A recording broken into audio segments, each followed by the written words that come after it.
اعوذ باللہ من الشیطان الرجیم بسم اللہ الرحمن الرحیم الحمدللہ الصلاۃ والسلام علی رسول اللہ۔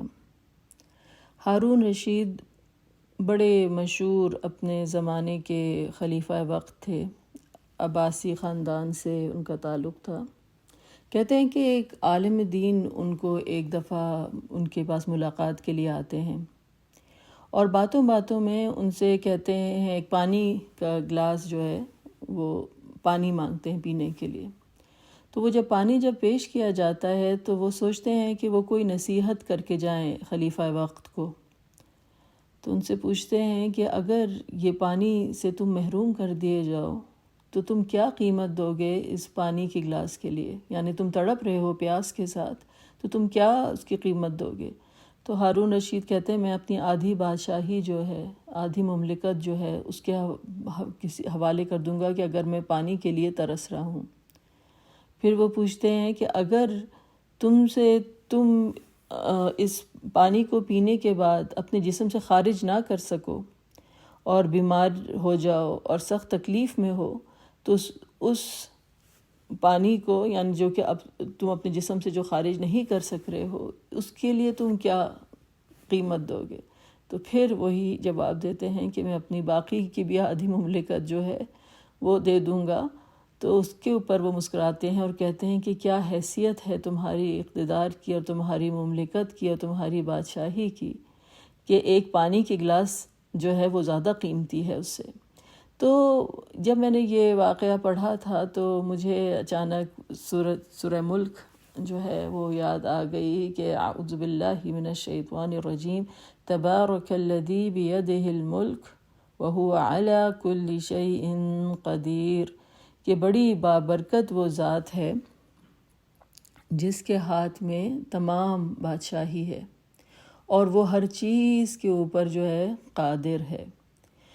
تو ہمیں کیا پتہ چلتا ہے کہ اللہ سبحانہ وتعالیٰ کی جو ذات ہے وہ تمام مملکت، تمام اقتدار، تمام اتھارٹی جو ہے اسی کے ہاتھ میں ہے، وہی بادشاہ ہے۔ الملک جو ہم آج اللہ سبحانہ وتعالیٰ کا نام کر رہے ہیں، اور مالک۔ تو آپ دیکھیں گے کہ سورۃ الفاتحہ میں جو ہے کہ آلٹرنیٹ ریسیٹیشنز ہے، مالک یوم الدین بھی ہے اور ملک یوم الدین بھی ہے۔ ملک کا مطلب ہوتا ہے بادشاہ اور مالک جو ہے اونر۔ تو جب ہم کہتے ہیں تبارک الذی بیدہ الملک تو ہم کہتے ہیں کہ تمام بادشاہی اور تمام مملکت اللہ سبحانہ تعالیٰ کے ہاتھ میں ہے۔ لیکن جسے کہتے ہیں نا کہ یہ میکرو ورژن ہوتا ہے کہ جو بادشاہی اور مملکت ہاتھ میں ہونا، لیکن ضروری نہیں ہے کہ آپ کی ہر چیز کے اوپر دسترس ہو، آپ مالک نہیں ہو سکتے ایک ایک چیز کے، آپ بادشاہ ہیں، آپ کا حکم چلتا ہے، لیکن ضروری نہیں ہے کہ آپ ہر چیز کے اوپر مکمل طور پہ قادر ہوں۔ لیکن اللہ سبحانہ وتعالیٰ کی بادشاہی جو کہ مکمل ہے اور ایبسولوٹ پاور ہے، تو اس لیے تبارک الذی بیدہ الملک وہو علی کل شیء قدیر، کہ وہ جو ہے ہر چیز پہ مکمل طور پہ اللہ سبحانہ تعالیٰ قادر بھی ہے، تو وہ مالک بھی ہے اور وہ ملک بھی ہے۔ اور اگر آپ اس کی آخری آیت کی طرف جائیں تو اللہ سبحانہ تعالیٰ کہتے ہیں قُلْ أَرَأَيْتُمْ إِنْ أَصْبَحَ مَاؤُكُمْ غَوْرًا فَمَنْ يَأْتِيكُمْ بِمَاءٍ مَّعِينٍ۔ تو تم یہ بتلا دو کہ اگر تمہارے سامنے یہ حقیقت نمودار ہو کہ پانی جو ہے تمہارا وہ نیچے اتر کر کہیں غائب ہو جائے، یعنی سنک کر جائے۔ غورا جیسے اردو میں ہم کہتے ہیں نا غور کرنا، جب ہم غور کرتے ہیں تو ہم بڑے ڈوب کر سوچتے ہیں، تو وہی لفظ ہے کہ اگر پانی جو ہے وہ تمہارا غائب ہو جائے، زمین کی تہوں میں کہیں چلا جائے، یعنی پانی سے تم محروم کر دیے جاؤ، تو کون ہے جو تمہارے لیے چشمے سے ابلتے پانی کو پیدا کرے ماں سوائے اللہ سبحانہ تعالیٰ کے؟ یعنی کہ جو بات انہوں نے ان کو سمجھانے کی کوشش یہ کی کہ یہ سورہ ملک میں تو آتا ہے نا کہ اللہ سبحانہ تعالیٰ، اگر آپ دیکھیں گے سورہ ملک کا کبھی آپ ترجمہ پڑھیں، کیونکہ یہ قرآن کی تو کلاس نہیں ہے، لیکن اگر ہم ایک ذکر کریں تو آپ دیکھیں گے کہ سورہ ملک میں جو ہے اللہ سبحانہ تعالیٰ آسمانوں سے، کہ آسمانوں کے اوپر اللہ تعالیٰ کی قدرت ہے، زمین پہ قدرت ہے کہ اللہ تعالیٰ نے اس کو ذلولاً جو ہے وہ کیا ہے کہ انسان اس کے اوپر چل سکے، اور رزق اللہ تعالیٰ نے عطا کیا. بڑی بڑی اللہ سبحانہ تعالیٰ کی نے اس میں حقائق کا جو ہے ذکر کیا گیا ہے. ان پرندوں کو تم نے دیکھا ہے، کوئی ان کو اٹھانے والا نہیں سوائے اللہ تعالیٰ کی ذات کہ الرحمن کے. تو یہ ساری باتیں، لیکن اللہ تعالیٰ نے کہا تم سب ان چیزوں کو تو چھوڑ دو، تم صرف اتنی بات بتا دو کہ ایک تمہارا پانی اگر تم سے محروم کر دیا جائے، کہ کیا تم میں استطاعت ہے یا قدرت ہے، کون تمہارے لیے جو ہے وہ پانی لا سکتا ہے. تو یہ اللہ سبحانہ و تعالیٰ کا جو نام ہے کہ وہ جو ہے بادشاہ ہے، اور الملک کہ اس کے مکمل اس کی حکومت ہے اور اقتدار ہے. اور اللہ سبحانہ و تعالیٰ کا جو یہ نام ہے، یہ اگر آپ دیکھیں تو یہ اگر ہم اللہ تعالیٰ کی ربوبیت کا ذکر کریں، جیسے ہم نے اللہ تعالیٰ کا نام اسٹڈی کیا تھا الرب، تو رب میں بھی جو ہے وہ موجود ہے یہ بات کہ اللہ سبحانہ تعالیٰ جو ہے مالک ہے. جب ہم کہتے ہیں نا کہ رب کا بھی مطلب ہوتا ہے کہ رب العالمین، کہ اللہ سبحانہ تعالیٰ تمام جہانوں کا مالک بھی ہے، پالنے والا بھی ہے. لیکن تو ہم اگر سورۃ الفاتحہ کی طرف جاتے ہیں تو جس طرح سے سورۃ الفاتحہ چلتی ہے کہ الحمدللہ رب العالمین، کہ ہم نے تمام تعریفیں جو ہیں اللہ سبحانہ تعالیٰ کے لیے ہیں کہ جو کہ رب ہے تمام عالمین کا. اور پھر الرحمن الرحیم، کہ اللہ سبحانہ تعالیٰ جو ہے وہ رحمان ہے اور رحیم ہے. تو ہم تمام ملکیت اللہ سبحانہ تعالیٰ کی ہے، وہ رب ہے تمام عالم کا. اور پھر اس کے بعد ذکر کیا گیا کہ اللہ کی رحمانیت کا ذکر کیا گیا. جیسے ہوتا ہے نا کہ کوئی بادشاہ ہوتا ہے جو مالک ہوتا ہے تو انسان، تو یہ ایک تذکرہ جب رحمانیت کا کیا گیا تو اللہ تعالیٰ کی جمالی صفات ہیں کہ جو ہے اللہ سبحانہ تعالیٰ جو ہے وہ رحمان ہے اور وہ رحیم ہے، اور ایسا تمہارا مالک ہے اور ایسا تمہارا بادشاہ ہے. لیکن اس کے بعد جو آیت آتی ہے مالک یوم الدین، یعنی مالک ہونے کا، کہ وہ جو ہے وہ اونرشپ اسی کو بلانگ کرتی ہے. اور ایک اور آلٹرنیٹ ریسیٹیشن میں ملک یوم الدین، یعنی بادشاہ جو ہے وہ ہے یوم الدین کا. تو یہ کیوں چیز دوبارہ سے ایمفیسائز کی گئی کہ یہ بیلنس ہے، یہ بیلنس ہے کہ وہ رحمان ہے، وہ رحیم ہے، لیکن یاد رکھو کہ اس کی جلالی صفات بھی، کہ ہر چیز کے اوپر جو ہے وہ قادر ہے، اسی کا اقتدار ہے اور وہ مالک ہے. اور خاص طور پہ جب یوم الدین کا ذکر کیا گیا، اللہ تو تمام جہانوں کا مالک ہے، تمام ہر چیز کا مالک ہے، لیکن خاص طور پہ یوم الدین کا اس لیے جو ہے وہ ذکر کیا گیا کہ وہ دن ایسا ہے کہ یوم لا تملک نفس لنفس شیئا والامر یومئذ للہ، کہ اس دن کسی نفس کو دوسری نفس کے اوپر جو ہے اقتدار حاصل نہیں ہوگا، کوئی کسی قسم کی پاور نہیں ہوگی، اور حکم جو ہے وہ قطعی طور پر اللہ سبحانہ تعالیٰ کی کا ہوگا. یعنی ہر قسم کی ملکیت جو دنیا میں انسان کو دی جاتی ہے، اپنی ذات پر، دوسرے لوگوں پر، مال و دولت پر، ہر طرح کی ملکیت جو ہے اس دن ختم کر دی جائے گی. یہاں تک کہ انسان کے اپنے اعضاء جو ہیں اس کی، وہ تک انسان کے خلاف گواہی دینے کے لیے پیش ہوں گے. تو انسان حیران ہو کے پوچھے گا کہ تم کیوں میرے خلاف بات کر رہے ہو، تم تو میرے ہاتھ تھے، میرے پیر تھے. لیکن اس دن ہر قسم کی ملکیت جو ہے وہ انسان سے چھین لی جائے گی، اور مکمل جسے کہتے ہیں کہ حکم جو ہے وہ اللہ سبحانہ تعالیٰ کے لیے ہوگا. اس لیے مالک یوم الدین ان میں جو ہے یہ اس بات کو ایمفیسائز کیا گیا. تو اس نام کے ضمن میں جو ہے کہ اللہ سبحانہ تعالیٰ کو دو چیزیں کا میں مختصراً بس آپ سے ذکر کروں گی کہ یہ اللہ سبحانہ تعالیٰ کا جو نام ہے، ظاہر ہے کہ یہ بادشاہت کا نام، کہ وہ ملک ہے اور وہ مالک ہے ہمارا. تو انسان کو اس چیز کی اویئرنیس ہونی چاہیے کہ وہ ہمارا مالک ہے. کہتے ہیں کہ ایک کافر بادشاہ تھا، واقعہ بیان کیا جاتا ہے تاریخ کے عراق میں، اور وہ ایک جگہ سے گزر رہا تھا اور وہاں پر ایک جسے کہتے ہیں درویش مسلمان جو تھا وہ بیٹھا ہوا تھا، اور بادشاہ اپنے شکار سے واپس آ رہا تھا اور اس کے ساتھ جو ہے وہ شکاری، اس کے جو کتا تھا وہ تھا موجود۔ تو اس نے جو مسلمان کو جو تھا وہ حکومت کر رہے تھے اس وقت مسلمانوں کے اوپر، تو انہوں نے کہا، اس نے جو ہے مذاق اڑاتے ہوئے اس کی تحقیر کے لیے، جسے کہتے ہیں اس کو نیچا دکھانے کے لیے، اسے پوچھا اس سے کہ اس کی داڑھی کی طرف اشارہ کر کے، کہ مسلمان جو تھے وہ داڑھی رکھتے تھے، تو کہ تمہاری چہرے پہ جو یہ چیز ہے اس کی زیادہ وقت ہے، یہ زیادہ بہتر ہے کہ یہ میرے کتے کی دم، یعنی وہ مذاق اڑا رہا تھا اس کا۔ تو وہ جو درویش جو تھے وہ اللہ تعالیٰ کے بندے تھے، اللہ کے ولی تھے، کہنے لگے حضور اگر میں اپنے رب کو پہچانتا ہوں اور اس کی عبادت کرتا ہوں تو سمجھ لیجئے کہ میں اس کتے کی دم سے بہتر ہوں، ادروائز یہ کتا جو ہے مجھ سے بہتر ہے۔ اگر میں اپنے رب کو نہ پہچانوں کہ وہ میرا مالک ہے تو یہ کتا مجھ سے بہتر ہے، کیونکہ یہ اپنے مالک کو پہچانتا ہے، یہ اپنے مالک کو پہچانتا ہے اور اپنے مالک کی وفا کا حق ادا کرتا ہے۔ تو اس صورت میں جو ہے میں کتے سے برتر ہو جاؤں گا کہ میں اپنے مالک کو نہ پہچانوں کہ جس کی مجھ پر مکمل دسترس ہے۔ تو یہ خوبصورت جواب جو ہے یہ اللہ کے جو ولی تھے انہوں نے ان کو وہ اس بادشاہ کو جو ہے وہ سنایا۔ تو یہ حق ہے اللہ سبحانہ و تعالیٰ کی جو ہے جسے کہتے ہیں کہ اللہ تعالیٰ جو ہے ہمارا مالک ہے۔ اور اس ضمن میں جو آپ کو معلوم ہوگا کہ سورہ ال عمران میں جو ایک دعا سکھائی گئی کہ قل اللہم مالک الملک، کہ اس دعا کا جو ترجمہ ہے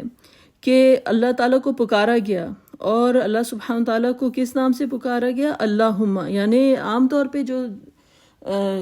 قرآن میں جو اسلوب ہے وہ ربنا کا، زیادہ تر دعائیں جو ہیں وہ ربنا سے آتی ہیں، لیکن یہاں پہ اللہم جو کہ حدیث میں آتا ہے، اور یہ اللہ سبحانہ تعالیٰ کا نام جو ہے لفظ جلالہ اللہم، یہ اس کے اندر آیا ہے، یعنی کہ جسے کہتے ہیں نا کہ آپ بادشاہ کے کورٹ میں ہیں، ایک بادشاہ سے بات کرنے کا طریقہ جو ہے وہ الگ ہوتا ہے۔ یہاں پر آپ جو ہے اللہ تعالیٰ کو جو مخاطب کیا جا رہا ہے، اور یہ اللہ تعالیٰ نے سکھائی ہے دعا، تو اس لیے ہے قل اللہم مالک الملک، کہ کہو کہ اے اللہ اقتدار کے مالک، تؤتی الملک من تشاء وتنزع الملک ممن تشاء، تو جس کو چاہتا ہے اقتدار بخشتا ہے، اور جس سے چاہتا ہے تنزع، نزع کا مطلب ہوتا ہے کوئی چیز کھینچ کر، جسے کہتے ہیں نا کوئی چیز جڑ سے اکھاڑ دی جائے، کوئی پلانٹ کو جو ہے جڑ سے اکھاڑ دیا جائے،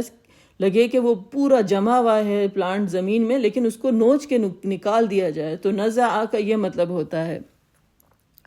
وَتَنزِعُ الْمُلْكَ مِمَّن تَشَاءُ، جس سے چاہتا ہے تو اقتدار جو ہے وہ چھین لیتا ہے۔ وَتُعِزُّ مَن تَشَاءُ وَتُذِلُّ مَن تَشَاءُ، اور جس کو چاہتا ہے تو عزت سے نوازتا ہے، اور جس کو چاہتا ہے تو حقیر کر دیتا ہے۔ اور بِيَدِكَ الْخَيْرُ، لیکن جو بات جو کانسٹنٹ ہے وہ کیا ہے کہ آپ کے ہاتھ میں یا رب خیر ہے، خیر ہے، ٹھیک ہے۔ اور اِنَّكَ عَلَىٰ كُلِّ شَيْءٍ قدیر، اور بے شک آپ ہر چیز کے اوپر جو ہیں وہ قادر ہیں۔ اور پھر ہے تولج اللیل فی النہار وتولج النہار فی اللیل، یا رب تو ہی تو ہے جو رات کو دن میں اور دن کو رات میں جو ہے وہ داخل کرتا ہے۔ وَتُخْرِجُ الْحَيَّ مِنَ الْمَيِّتِ وَتُخْرِجُ الْمَيِّتَ مِنَ الْحَيِّ وَتَرْزُقُ مَن تَشَاءُ بِغَيْرِ حساب، اور یا رب آپ جو ہیں جاندار کو جو ہے تو ہی بے جان چیز کو جاندار، بے جان چیز میں سے جاندار کو برآمد کرتا ہے، اور جاندار میں سے بے جان چیز نکال لیتا ہے۔ یعنی اس کی مختلف تفاسیر جو ہیں وہ کی گئی ہیں کہ جس طرح سے مرغی سے ایک انڈا نکلتا ہے اور ایسی کوئی بے جان چیز ہوتی ہے، پھر اس میں سے چوزا نکلتا ہے، اور اس کی زیادہ جسے کہتے ہیں کہ دوسری طرح کی تفاسیر بھی کی گئی ہیں کہ کبھی کوئی مومن ہوتا ہے اور مومن کی جو ہے جسے اللہ تعالیٰ نے ایمان کی زندگی عطا کی ہوتی ہے لیکن ان کی اولاد کافر ہو جاتی ہے، یا پھر کوئی کافر کی اولاد سے جو ہے ایمان والا پیدا ہو جاتا ہے، جس کو یعنی ایمان جو ہے وہ ایک ایسی چیز ہے کہ جس سے دل کی زندگی اور موت کا تعین کیا گیا ہے۔ اور پھر اس کے بعد یہ کہا گیا کہ اللہ سبحانہ تعالیٰ نے کہ وَتَرْزُقُ مَن تَشَاءُ بِغَيْرِ حساب، اور جس کو تو چاہتا ہے کہ بے حساب جو ہے رزق عطا کرتا ہے۔ تو بڑی یہ خوبصورت دعا ہے، رسول اللہ صلی اللہ علیہ وسلم اس کو پڑھا کرتے تھے، تہجد کے وقت بھی جب اٹھتے تھے تو اس دعا کو جو ہے پڑھا کرتے تھے۔ سورہ آل عمران میں یہ آتی ہے، لیکن آپ اس کی خوبصورتی یہ دیکھیے کہ جسے کہتے ہیں نا کہ اللہ تعالیٰ نے جو زندگی کے جو اتار چڑھاؤ ہیں ان کا ذکر کیا ہے کہ کبھی کسی کو اقتدار دیا جاتا ہے، کبھی کسی سے اقتدار لیا جاتا ہے، جو بھی چیزیں اوپر نیچے ہوتی رہتی ہیں، کسی چیز کی ایبسولوٹ پاور نہیں ہے۔ جو یہ ایک بات جو بتائی جا رہی ہے نا، تو وہ یہ بتائی جا رہی ہے کہ کسی چیز کو آپ ایبسولوٹ پاور نہیں دے سکتے، کسی چیز کو سے اتنی انسان پہ اثر انداز نہ ہو کہ انسان سمجھے کہ وہ اس سے اس قدر مروب ہو جائے، یا اس کو اگر اس کو طاقت ملے تو وہ بالکل فرعون بن بیٹھے، یا پھر اس سے جب طاقت چھن جائے تو وہ بالکل ہی ڈسپیر میں چلا جائے اور ختم ہو جائے۔ اور یہ اصل چیز یہ ہے کہ بیدک الخیر، انسان جو ہے اللہ سبحانہ تعالیٰ کی طرف دیکھے کہ اللہ تعالیٰ کے ہاتھ میں تو خیر ہی خیر ہے۔ یہ زندگی کے اتار چڑھاؤ، یہ نشیب و فراز، یہ سب چیزیں جو ہیں آتی جاتی رہتی ہیں، اور جس طرح سے ترزق من تشاء بغیر حساب، تو جسے چاہتا ہے بے حساب رزق عطا کر دیتا ہے۔ یہ ساری چیزیں دنیا میں جو ہیں یہ ہوتی ہیں، لیکن ان کسی بھی چیز کی جو ہے وہ ایبسولوٹ پاور نہیں ہے، جسے کہتے ہیں کہ ہمیشہ رہنے والی لامحدود کسی کو وہ قوت نہیں عطا کی گئی کہ انسان ان چیزوں کو سے مروب ہو کے ان کو اپنا جو ہے خدا بنا لے۔ تو یہ ان باتوں کا جو ہے وہ تذکرہ کیا گیا۔ تو یہ چیز جو ہے یاد رکھنی کہ اصل چیز جو ہے مملک جو طاقت ہے، جو ملک ہے، وہ اللہ سبحانہ وتعالیٰ کو جو ہے وہ بلونگ کرتی ہے۔ اب آخر میں جاتے جاتے میں دوسری جو سچویشن جسے کہتے ہیں نا انسان سے اپنی پاور ابیوز کرتا ہے۔ آپ نے کبھی سوچا ہے کہ سورہ ملک آپ رات میں پڑھنے کا رسول اللہ صلی اللہ علیہ وسلم نے جس سورہ کی جو ہے تاکید کی ہے کہ سونے سے پہلے پڑھی جائے، جو کہ قبر سے عذاب سے محفوظ رکھے گی، وہ ہے سورۃ الملک۔ اور سورۃ الملک جب ہم رات کو سونے سے پہلے پڑھتے ہیں تو جو پہلی آیت جیسے کہ اس کا کیا کہ تبارک الذی بیدہ الملک وہو علی کل شیء قدیر، کہ ملک جو ہے بڑی بابرکت ذات ہے اللہ کی، جس کے ہاتھ میں مکمل اقتدار ہے اور وہ ہر چیز کے اوپر قادر ہے۔ ہم کیوں پڑھتے ہیں؟ کیونکہ جب ہم رات کو سوتے ہیں تو یاد رکھیں کہ ہم جیسے کہتے ہیں کہ اللہ یتوفی الانفس حین موتہا والتی لم تمت فی منامہا، کہ اللہ سبحانہ تعالیٰ جو ہے انسان کی جو نفس ہوتا ہے اس کو لے لیتے ہیں موت کے وقت، اور والتی لم تمت فی منامہا، اور اس کے بھی نفس کو کہ جو سونے کے لیے جاتا ہے اور وہ اس کی موت نہیں ہوتی، یعنی جو نیند بھی ہے وہ ایک چھوٹی طرح کی موت ہے کہ اللہ تعالیٰ اس وقت انسان کی روح جو ہے وہ لے لیتے ہیں۔ تو اللہ سبحانہ تعالیٰ ہمیں بتاتے ہیں کہ رات میں جب انسان سوتا ہے تو یہ ایک ہمارے لیے ایک سائن ہے کہ اگر تم سوچو کہ جب تم سو جاتے ہو تو تمہیں کیا پتہ ہوتا ہے، تمہیں معلوم ہوتا ہے تمہارا ہاتھ کدھر ہے، پیر کدھر ہے، تمہاری جائیداد کدھر ہے، تمہاری کون سی چیز کدھر رکھی ہے، اور کون سا بینک اکاؤنٹ کدھر ہے۔ اس وقت تم ہر چیز سے جو ہے لا تعلق ہو جاتے ہو، تمام قسم کی جو ہے یہ ملک تم سے جو ہے یہ چھین لی جاتی ہے، یہ جو انسان کی ڈومینین ہے۔ اور پھر اللہ سبحانہ تعالیٰ اگر جب زندگی لکھی ہوتی ہے تو وہ روح جو ہے صبح میں، نفس جو ہے وہ صبح میں انسان کو لوٹا دیا جاتا ہے۔ تو یہ ایک اللہ تعالیٰ کی قدرت کی نشانی ہے کہ اللہ سبحانہ تعالیٰ نے انسان کو جس طرح سے نیند اور موت جو ہے وہ عطا کی ہے۔ ہم یہ روز یہ وٹنس کرتے ہیں اپنی زندگی میں کہ جب انسان سوتا ہے تو اس کی کانشیسنس جو ہے وہ چلی جاتی ہے، اور ہر قسم کی جو ہے اس کی جو دسترس ہوتی ہے اپنے حواس پر وہ ختم ہو جاتی ہے۔ اسی طریقے سے تو امام غزالی جو ہیں وہ بڑی ایک خوبصورت بات انہوں نے کی کہ انہوں نے کہا کہ بات یہ ہے کہ اگر انسان آنوں میں کسی کو اگر کوئی مملکت عطا کی گئی ہے یا کسی کو بادشاہ بنا دیا گیا ہے، تو بادشاہ انسانوں میں وہ شخص ہے کہ اس نے اپنے دل کے اوپر، جسے کہتے ہیں کہ پورا کا پورا جو اقتدار ہے وہ اللہ کے حوالے کر دیا ہے۔ تو بادشاہ جو ہے وہ کوئی نہیں ہے کہ سوائے اس شخص کے کہ جس کے دل پر کسی کی حکومت نہیں ہے سوائے اللہ کی حکومت کے۔ وہ اصل جو ہے وہ بادشاہ ہے، کیونکہ کتنے جو ہیں وہ بادشاہ جو ہیں وہ غلام ہوئے جب وہ اپنی خواہشات نفس کے پیچھے جو ہے وہ چلنا شروع ہو گئے، اور کتنے فقیر جو تھے وہ بادشاہ بن گئے کہ جب انہوں نے اللہ سبحانہ و تعالیٰ کے آگے جھک گئے اور اپنے نفس کو جو ہے اللہ کا غلام بنا دیا۔ تو اصل بادشاہ وہ ہے امام غزالی جو ہیں ان کی نظر میں، کہ جس کے دل پر کسی کی حکومت نہیں، وہ اپنے دل کو، اپنے نفس کو حوالے کر دیتا ہے اللہ سبحانہ و تعالیٰ کے۔ تو اس خوبصورت بات کے ساتھ آج کی ہم گفتگو کا اختتام کرتے ہیں۔ وآخر دعوانا ان الحمد للہ رب العالمین۔